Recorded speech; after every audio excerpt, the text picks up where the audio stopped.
Hello friends, मैं Manish Chopra APS online classes में आपका स्वागत करता हूं। पिछली कक्षा में हम लोगों ने गाउस के नियम के अनुप्रयोग देख लिए थे। अब इसके पश्चात हम अगला टॉपिक पढ़ेंगे, आवेशित चालक की सतह पर वैद्युत बल। अब आवेशित चालक की सतह पर वैद्युत बल समझने से पहले हम एक बात समझते हैं। जैसे ये एक चालक ले लिया आपने, ये एक चालक है और मैंने आपको यह बताया था कि यदि कोई चालक होता है तो जब किसी चालक को, अपना टॉपिक है आवेशित चालक, तो आवेशित करेंगे।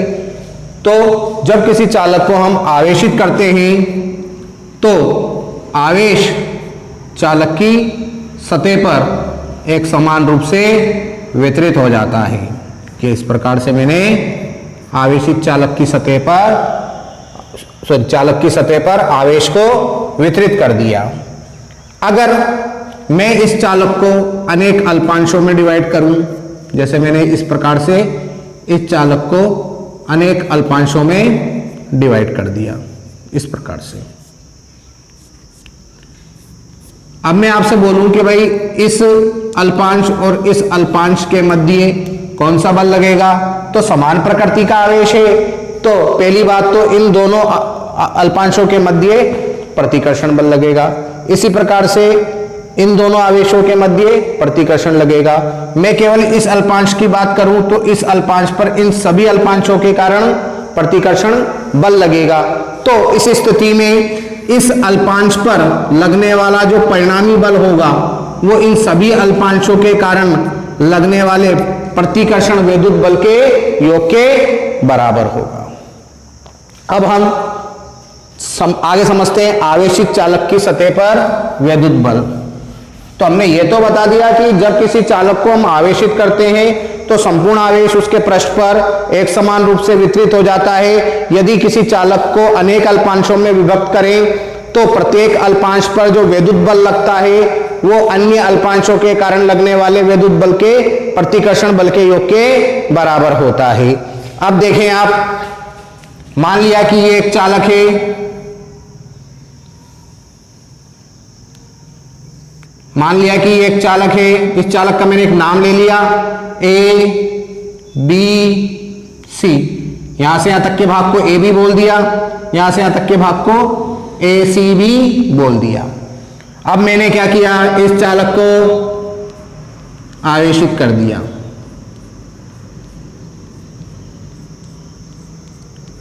ये मैंने इस चालक को आवेशित कर दिया और मैंने बोल दिया कि इस चालक का पृष्ठ आवेश घनत्व कितना है, सिग्मा है। इस चालक का पृष्ठ आवेश घनत्व कितना है, सिग्मा है। अब मैंने क्या किया, इस चालक के बाहर एक P बिंदु ले लिया। इस चालक के बाहर मैंने क्या किया, एक P बिंदु ले लिया। अगर मैं इस आवेशित चालक के कारण इस P बिंदु पर विद्युत क्षेत्र की तीव्रता निकालूं तो विद्युत क्षेत्र की तीव्रता जो होगी वो होगी EP बराबर सिग्मा अपॉन एप्सिलॉन 0। वापस देखें, चित्रानुसार हम एक आवेशित चालक ए बी सी पर विचार करते हैं, ठीक है। इसके पश्चात हमने क्या किया, इस चालक के बाहर एक बिंदु ले लिया P और बोल दिया कि इस P बिंदु पर विद्युत क्षेत्र की तीव्रता कितनी होगी, सिग्मा अपॉन एप्सिलॉन 0। सिग्मा क्या है, इस चालक का पृष्ठ आवेश घनत्व है। अब ये जो विद्युत क्षेत्र निकला आपका EP बराबर सिग्मा अपॉन एप्सिलॉन 0, ये विद्युत क्षेत्र जो है वो दो विद्युत क्षेत्रों से मिलकर बना हुआ है। P बिंदु का जो विद्युत क्षेत्र है वो दो विद्युत क्षेत्रों से मिलकर बना हुआ है। कौन कौन सा, एक तो AB भाग के कारण जो विद्युत क्षेत्र उत्पन्न हुआ, इस विद्युत क्षेत्र के कारण, क्योंकि अपन ने इस चालक को दो भागों में डिवाइड किया, एक ये वाला भाग और एक ये वाला भाग। तो P बिंदु पर विद्युत क्षेत्र जो होगा वो एक इस भाग के कारण उत्पन्न विद्युत क्षेत्र के बराबर होगा, या मतलब इस भाग के कारण उत्पन्न विद्युत क्षेत्र और इस भाग के कारण उत्पन्न विद्युत क्षेत्र, इन दोनों विद्युत क्षेत्रों के कारण P बिंदु पर विद्युत क्षेत्र प्राप्त होगा। तो अब हमने क्या किया, इस आवेशित चालक की सतह के बाहर एक P बिंदु ले लिया। इस P बिंदु पर विद्युत क्षेत्र कितना होगा, सिग्मा अपॉन एप्सिलॉन 0। ये विद्युत क्षेत्र दो विद्युत क्षेत्रों से मिलकर बना हुआ है, एक AB भाग के कारण उत्पन्न विद्युत क्षेत्र E1 और एक ACB भाग के कारण उत्पन्न विद्युत क्षेत्र E2। वापस समझ लें, चित्रानुसार ये एक आवेशित चालक है। इस आवेशित चालक को अपन ने आवेशित किया हुआ है। इस आवेशित चालक का पृष्ठ आवेश घनत्व कितना है, सिग्मा। हमने इस आवेशित चालक पृष्ठ के बाहर एक P बिंदु लिया और मैंने बोला कि इस P बिंदु पर विद्युत क्षेत्र कितना होगा, EP बराबर सिग्मा अपॉन एप्सिलॉन 0। फिर मैं बोल रहा हूं कि ये वो विद्युत क्षेत्र है, ये दो विद्युत क्षेत्रों से मिलकर बना है। एक AB भाग के कारण उत्पन्न विद्युत क्षेत्र E1, एक ACB भाग के कारण उत्पन्न विद्युत क्षेत्र E2। अब आप ये देखें कि AB भाग के कारण उत्पन्न विद्युत क्षेत्र जो है, मैंने बोला कि AB भाग के कारण P बिंदु पर विद्युत क्षेत्र कितना उत्पन्न हुआ है, E1। अब मैं बोलूं कि इस विद्युत क्षेत्र की दिशा किस ओर होगी, तो मैंने आपको पहले भी बताया था, अगर आपको विद्युत क्षेत्र की दिशा निकालनी है, जिस बिंदु पर निकालनी है वहां पर परीक्षण धनावेश रखा हुआ मान लें आप। ये मैंने P बिंदु पर एक परीक्षण धनावेश रखा हुआ मान लिया। अब ये AB भाग है, ये धनावेशित है। अब मैं इस भाग के कारण इस P बिंदु पर विद्युत क्षेत्र की दिशा निकालना चाहूं तो P बिंदु पर परीक्षण धनावेश माना है और हम देखते हैं कि परीक्षण धनावेश पर बल किधर लगेगा। तो ये भाग जो है, ये भाग परीक्षण धनावेश पर बल लगाएगा तो प्रतिकर्षित करेगा, प्रतिकर्षित करेगा तो ये भाग इस परीक्षण धनावेश को दूर फेंकेगा। इसका मतलब विद्युत क्षेत्र की दिशा किधर हो जाएगी, ऊपर हो जाएगी। तो इस AB भाग के कारण जो विद्युत क्षेत्र उत्पन्न हुआ E1, उसके विद्युत क्षेत्र की दिशा किधर होगी, ऊपर की ओर होगी। इसी प्रकार से ACB भाग के कारण अगर अपन विद्युत क्षेत्र निकालें ACB, तो यहां पर प्लस Q आवेश है, ACB ये भी क्या है, धनावेश से आवेशित है। इसके कारण इस पर बल निकालेंगे तो ये इस परीक्षण धनावेश को ऊपर की ओर फेंकेगा। इसका मतलब विद्युत क्षेत्र की दिशा E2 की दिशा किधर हो जाएगी, ऊपर की ओर हो जाएगी। इसका मतलब P बिंदु पर जो विद्युत क्षेत्र उत्पन्न हो रहा है, एक AB भाग के कारण उत्पन्न विद्युत क्षेत्र E1, एक ACB भाग के कारण उत्पन्न विद्युत क्षेत्र E2, दोनों की दिशा समान है, दोनों की दिशा समान है। तो P बिंदु का जो विद्युत क्षेत्र है वो E1 और E2 के योग के बराबर होगा। इसलिए P बिंदु पर विद्युत क्षेत्र जो होगा E1 प्लस E2 बराबर क्या हो जाएगा, EP। E1 प्लस E2 बराबर EP का मान है सिग्मा अपॉन एप्सिलॉन 0। समीकरण नंबर 2। अब आपने बिंदु P मान लिया। अब अपन इस चालक के अंदर एक बिंदु Q मान लेते हैं। क्या मान लेते हैं, एक बिंदु Q मान लेते हैं। अब इस बिंदु पर इस भाग के कारण मैंने मान लिया कि विद्युत क्षेत्र उत्पन्न हुआ E1। अब मैं बोलूं कि इसकी दिशा यहां पर परीक्षण धनावेश मानो, परीक्षण धनावेश मानो, तो ये वाला भाग जो है परीक्षण धनावेश को, यहां परीक्षण धनावेश है, ये वाला भाग AB भाग परीक्षण धनावेश को प्रतिकर्षित करेगा तो उसकी दिशा नीचे की ओर होगी। और ACB भाग के कारण अगर अपन Q बिंदु पर विद्युत क्षेत्र निकालें तो ACB भाग, ये वाला भाग यहां पर परीक्षण धनावेश है, परीक्षण धनावेश पर बल निकालेंगे तो ये वाला भाग जो है परीक्षण धनावेश को ऊपर की ओर फेंकेगा। तो इस विद्युत क्षेत्र की दिशा किधर हो जाएगी, ऊपर की ओर। इसका मतलब Q बिंदु पर जो विद्युत क्षेत्र होगा वो E1 और E2 विद्युत क्षेत्र से बना होगा, परंतु दोनों की दिशा क्या होगी, विपरीत होगी। तो Q बिंदु पर विद्युत क्षेत्र उत्पन्न जो होगा वो कितना होगा, E1 minus E2 अपो E1 minus E2 बराबर EQ। परंतु आप लोगों को ये भी पता है, समझे इस बात को, आप लोगों को ये पता है कि ये Q बिंदु अंदर है और जब Q बिंदु अंदर है तो वो चालक के अंदर है, चालक के अंदर कोई आवेश नहीं होता और चालक के अंदर कोई आवेश नहीं होता, इसलिए चालक के अंदर विद्युत क्षेत्र की तीव्रता का मान शून्य होता है। इसलिए Q बिंदु पर विद्युत क्षेत्र का जो मान होगा वो शून्य प्राप्त होगा। तब EQ बराबर कितना होगा? शून्य। इसलिए E1 माइनस E2 बराबर कितना होगा? 0। तो E1 बराबर क्या हो जाएगा?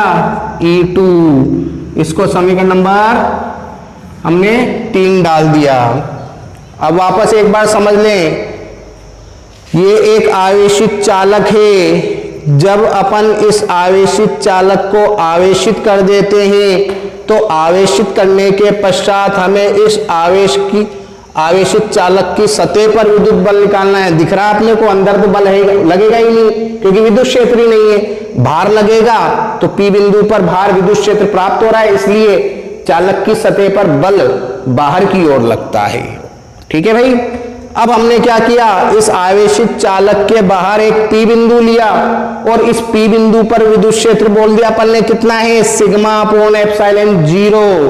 सिग्मा अपॉन एप्सिलॉन 0 इस बिंदु पर विद्युत क्षेत्र है। तो ये विद्युत क्षेत्र जो है वो दो विद्युत क्षेत्रों से मिलकर बना है।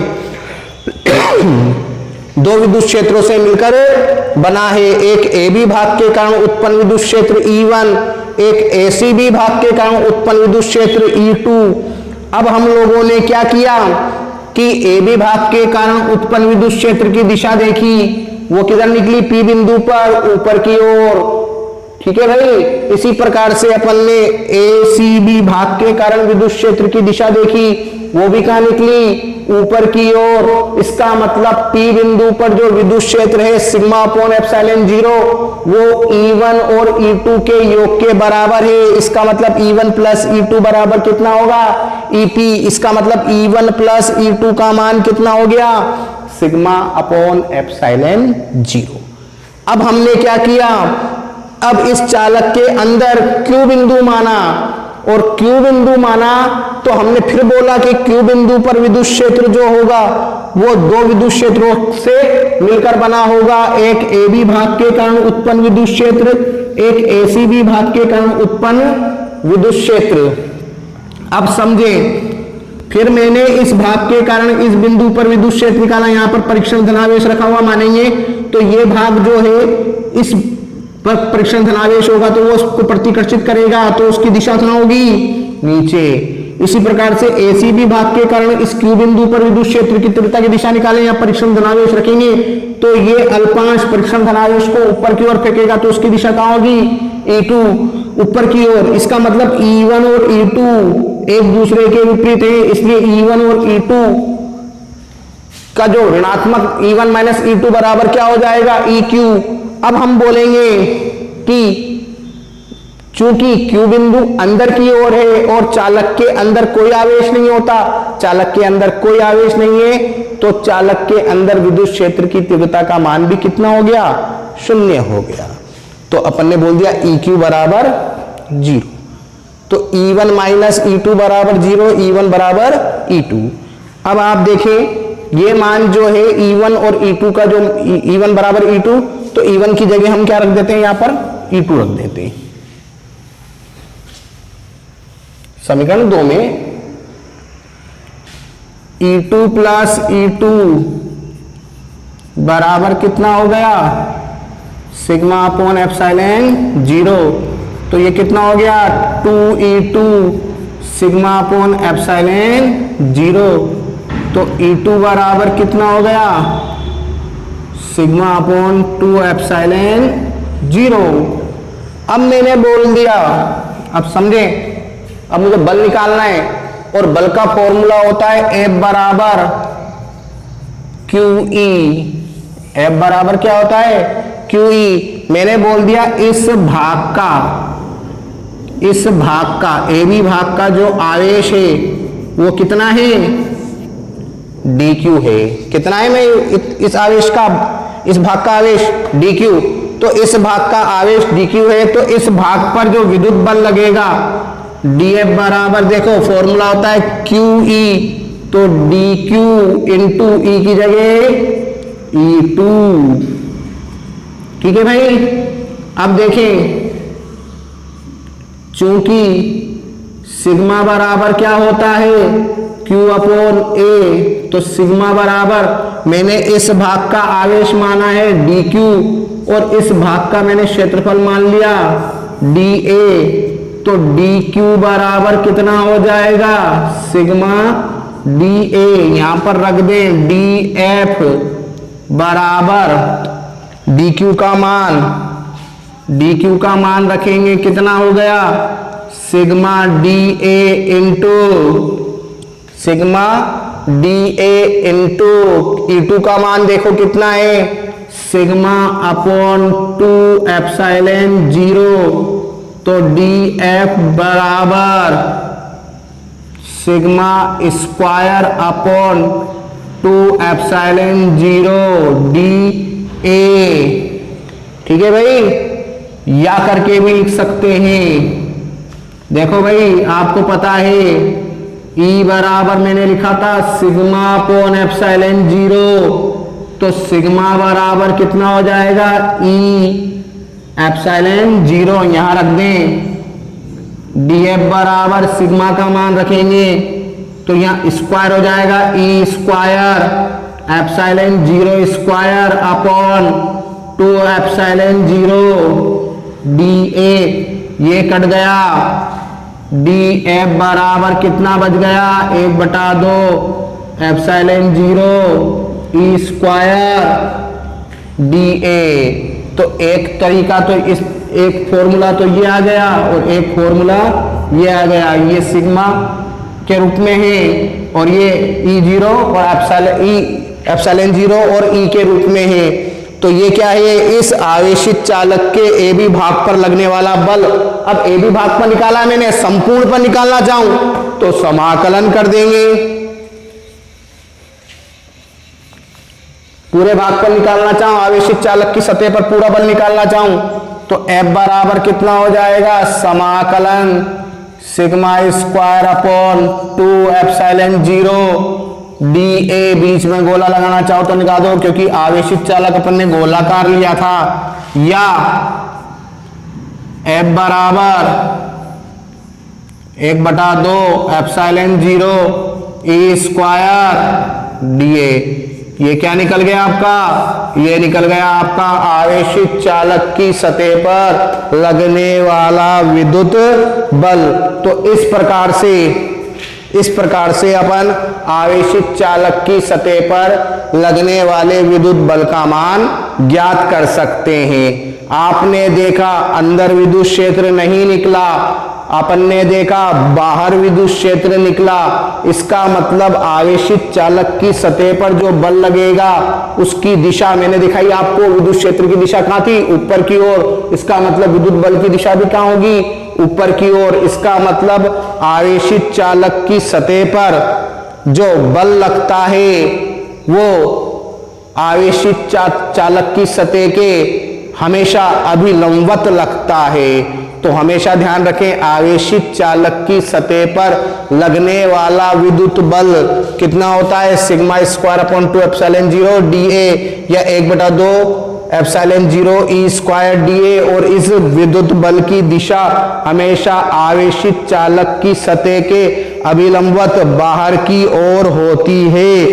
तो ये आपने देख लिया कि आवेशित चालक की सतह पर लगने वाले विद्युत बल का मान कितना होता है।